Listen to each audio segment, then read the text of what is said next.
ಯಾರು ಅವ್ರ ಮಾತು ಕೇಳೋರಿಲ್ಲ.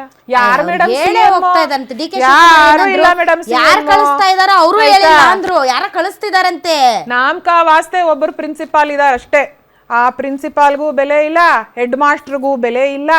ಆಡಿದ್ದೇ ಆಟ ಪಟಿಂಗರಿಗೆ ಮಾಡ್ತಾ ಇದ್ದಾರೆ. ರಾಜ್ಯದ ಜನತೆ ನೋಡ್ತಾ ಇದ್ದಾರೆ. ದರ್ಶನ್ ಈಗ ನನಗೆ ಹೇಳಿ, ನನಗೊಂದು ಕ್ಲಾರಿಟಿ ಕೊಡಿ ರಾಜ್ಯದ ಜನರಿಗೆ. ಇದು ವೆರಿ ವೆರಿ ಇಂಪಾರ್ಟೆಂಟ್. 22 ಜನ ಶಾಸಕರು ಏನು ಟ್ರಿಪ್ ಹೋಗ್ತಾ ಇದ್ದಾರಲ್ಲ, ಅವರು ಅಧ್ಯಯನಕ್ಕೆ ಹೋಗ್ತಿದ್ದಾರಾ, ಖಾಸಗಿಯಾಗಿ ಹೋಗ್ತಾ ಇದ್ದಾರಾ?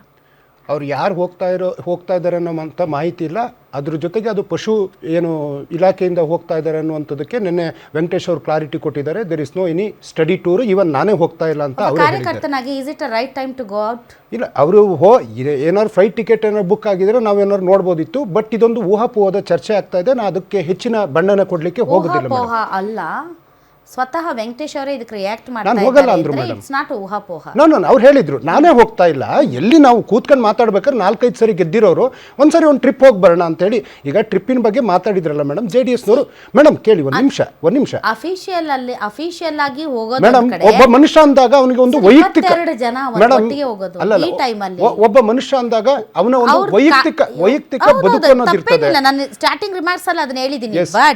ಬಟ್ ಈ ಸಂದರ್ಭದಲ್ಲಿ ಒಟ್ಟೊಟ್ಟಿಗೆ 22 ಜನ ಹೋಗೋದು ಯಾವ ಟೈಮ್ ಅಂತ ಅದು ನಾವು ಈ ಟೈಮಲ್ಲಿ ಒಟ್ಟೊಟ್ಟಿಗೆ 22 ಜನ ನಾವು ಈಗ 4-5 ಜನ ಶಾಸಕರು ಕುಂತು ಊಟ ಮಾಡಿದ್ರೆ ಡಿನ್ನರ್ ಪಾಲಿಟಿಕ್ಸ್ ಅಂತೀವಿ. ಆಯ್ತು, ಇನ್ನವ್ರು ಹೋಗಿಲ್ಲ, ಆ ದಿನ ಏನಾದ್ರು ಬಂದಾಗ ಚರ್ಚೆ ಮಾಡೋಣ ಮೇಡಮ್. ನಮ್ದು ಕೆಲವೊಂದು ಸಾಧನೆ ಚರ್ಚೆ ಮಾಡೋಣ. ಸಾಧನೆ ಚರ್ಚೆ ಮಾಡೋಣ. ಭಾಳ ನಿಮ್ಗೆ ಟೈಮ್ ಕೊಟ್ಟಿನ ಸಾಧನೆ ಹೇಳಕ್ಕೆ. 22 ಜನ ಒಟ್ಟೊಟ್ಟಿಗೆ ದೇಶ ಬಿಟ್ಟು ಬೇರೆ ದೇಶಕ್ಕೆ ಹೋಗ್ತಾ ಇದ್ದಾರೆ CM ಕುರ್ಚಿ ಕಿತ್ತಾಟದ ಈ ಸಂದರ್ಭದಲ್ಲಿ. ಅಂದರೆ ಅದಕ್ಕೆ ಬೇರೆಯದೇ ಅರ್ಥ ಕಲ್ಪಿಸಲಾಗುತ್ತೆ ಅಥವಾ ಬೇರೆಯದೇ ರೀತಿಯಾದಂಥ ಮೆಸೇಜ್ ಹೋಗುತ್ತೆ ಅನ್ನುವಂಥ ಸಾಮಾನ್ಯ ಜ್ಞಾನ ಮೇಡಮ್ ಆ ಶಾಸಕರಿಗೆ ಇರಬೇಕು. ಮೇಡಮ್ ಆ ದಿನದಾಗ ಯಾಕೆಂದ್ರೆ ಕೆಲವೊಂದು ವಿಚಾರಗಳು ಅವ್ರು ಮಾತಾಡೋದು ನಾನು ಉತ್ತರ ಕೊಡಲೇಬೇಕು. ಇದು ಆಯ್ತು ಟ್ರಿಪ್ಪು ಅಂದ್ರೆ 2006ರಲ್ಲಿ ಗೋವಾ ಟ್ರಿಪ್ ಹೋಗಿ ಒಂದು ಸರ್ಕಾರ ಬಂತು. ಅದೇ 2019 ಕುಮಾರಸ್ವಾಮಿ ಅವರು ಸರ್ಕಾರ ಬೀಳ್ಬೇಕಾದ್ರೆ ಅಮೆರಿಕದಲ್ಲಿ ಇದ್ರು. ಇವತ್ತು ಅಲ್ಲ, ನಾವು ಮಾಡಲ್ಲ, ನಾವು ಮಾಡೂ ಇಲ್ಲ. ಕಾಂಗ್ರೆಸ್ನವರ ಇತಿಹಾಸದಲ್ಲಿ ರಾಜಕೀಯ ಮಾಡಿ ಕರ್ನಾಟಕದಲ್ಲಿ ನಾವು ಅಧಿಕಾರಕ್ಕೆ ಬಂದಿಲ್ಲ. ದೇಶದಲ್ಲೂ ನಾವು ರೆಸಾರ್ಟ್ ರಾಜಕೀಯ ಮಾಡಿಲ್ಲ. ಹೇಳಿದ್ರು ಗೋವಾದಲ್ಲಿ ರೂಮ್ ಬುಕ್ ಮಾಡಿದ್ದಾರೆ. ಅವ್ರದ್ದೇನೋ ಹೇಳಿಕೆ ಕೊಟ್ಟಿದ್ದೆಲ್ಲ ನಾವು we are not going to consider. ಆ ಥರದ್ದೇನೂ ಇಲ್ಲ. ಯಾರೋ ಹೇಳಿದ್ರು there is no clarity madam. ತಾಬಂದ್ ಯಾವ್ದು ಲಾರ್ಜ್ ಇಂದು ಬಿಲ್ ತಂದಿಡ್ಲಿ, ಸುಮ್ಮನೆ ಒಂದು ಮಾಧ್ಯಮ ಗುಂಡು ಹೊಡೆಯೋದಲ್ಲ. ಅಲ್ಲ, ಮುನ್ರತ್ನ ಅವರು ಕಾಂಗ್ರೆಸ್ಗೆ ಕೈ ಕೊಟ್ಟು ಮುಂಬೈಗೆ ಹೋಗ್ಬೇಕಾದ್ರೆ ನಿಮ್ಮಂಗೆ ಚೀರಿದ್ರು ಅವರು. ಇಲ್ಲ ನಾನು ಪಕ್ಕಾ ಕಾಂಗ್ರೆಸ್ಗ, ಇವರೆಲ್ಲರೂ ರಾಜೀನಾಮೆ ಕೊಡ್ತಾ ಇದ್ದಾರೆ ಅಲ್ಲ, ನಿಮ್ಮಂಗೆ ಕುಮಾರಸ್ವಾಮಿ ಅವ್ರಿಗೆ ಹೇಳಿದ್ವಿ ಸರ್ ಏನೋ ನಡೀತಾ ಇದೆ ನೋಡಿ ಅಂತ. ಏನಿಲ್ಲ ಅಂದ್ರು ನಿಮ್ಮಂಗೆ. ಕೊನೆ ಸರ್ಕಾರ ಬಿದ್ದೋಯ್ತು. ಹಿಂಗಾಗಿ ಏನಿಲ್ಲ ಅನ್ನಕ್ ಹೋಗ್ಬೇಡಿ. ಆಮೇಲೆ ನಿಮ್ ಬುಡಕ್ ಬಂದ್ಬಿಡುತ್ತೆ ಸರ್ಕಾರದ ಬುಡಕ್ಕೆ. 141 ಜನ ಇದೀವಿ ಮೇಡಮ್. 141 ಜನ ಇದ್ರು ಕೂಡ ಇಲ್ಲಿ ಮಠ CM ವಿಚಾರದಲ್ಲಿ ಯಾವುದೇ ಒಂದು ಸ್ಪಷ್ಟವಾದಂತ ತೀರ್ಮಾನ ಮಾಡಕ್ಕಾಗಿಲ್ಲ.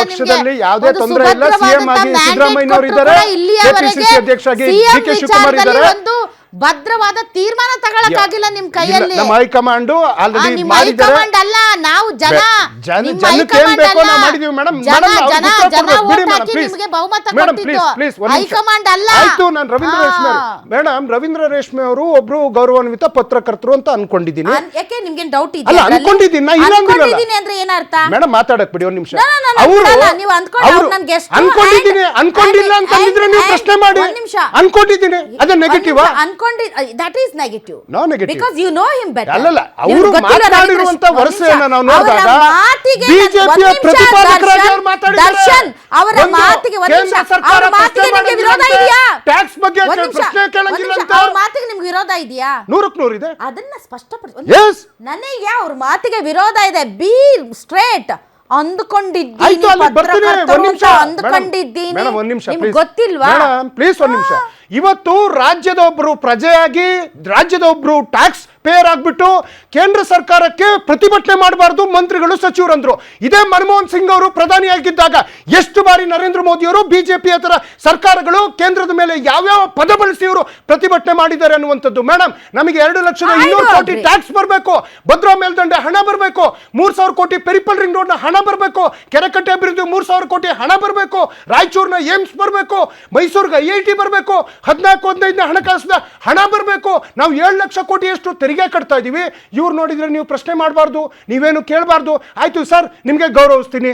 ಇವತ್ತು ನರೇಂದ್ರ ಮೋದಿ ಅವರು ಪ್ರಧಾನಿ ಆದ್ಮೇಲೆ ನರೇಂದ್ರ ಮೋದಿ ಅವರು ಕೇಂದ್ರ ಸರ್ಕಾರ ರಾಜ್ಯಕ್ಕೆ ಯಾವ ಕೊಡುಗೆಯನ್ನ ಕೊಟ್ಟಿದೆ?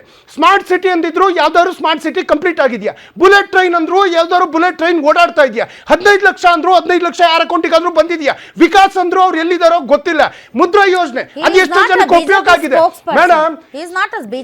ನೋ, ಅವರು ಆಯ್ತು ರಾಜ್ಯ ಸರ್ಕಾರ ಚಾಟಿ ಮಾಡ್ಲಿ, ಹಾಗಂತೇಳಿ ಎಲ್ಲ ಮೋದಿಯವ್ರನ್ನ ಪ್ರಶ್ನೆ ಮಾಡಬಾರ್ದು ಅನ್ನೋದು ಎಷ್ಟು ಸರಿ ಮೇಡಮ್? ಒಂದು ವಿಶ್ಲೇಷಣೆ ಮಾಡ್ತಾ ಇದ್ದಾರೆ ಅವರು. ಒಂದು ವಿಶ್ಲೇಷಣೆ ಮಾಡಿದ್ದೇನು ಅಂತಂದರೆ, ಗ್ಯಾರಂಟಿಗಳನ್ನು ಕೊಟ್ಟು ಅವರು ಯಾವ ರೀತಿ ಆರ್ಥಿಕವಾಗಿ ಇನ್ನಷ್ಟು ಒಂದು ಒಂದು ಒಂದು ಬೇಡಿಕೆ ಎಷ್ಟು ಜಾಸ್ತಿ ಆಗಿದೆ ಅಂತಂದರೆ ಕೇಂದ್ರದ ಮೇಲೆ ಡಿಪೆಂಡ್ ಆಗೋ ಪರಿಸ್ಥಿತಿಗೆ ಬಂದುಬಿಟ್ಟಿದೆ ರಾಜ್ಯ ಅನ್ನೋ ಅರ್ಥದಲ್ಲಿ ಅವ್ರು ಹೇಳಿದ್ರು. ನಂಬರ್ 1. ನಂಬರ್ 2, ರೈಟ್ ಆಲ್ಸೋ, ಇಲ್ಲ ಅಂತ ನಾನು ಹೇಳಿಲ್ಲ.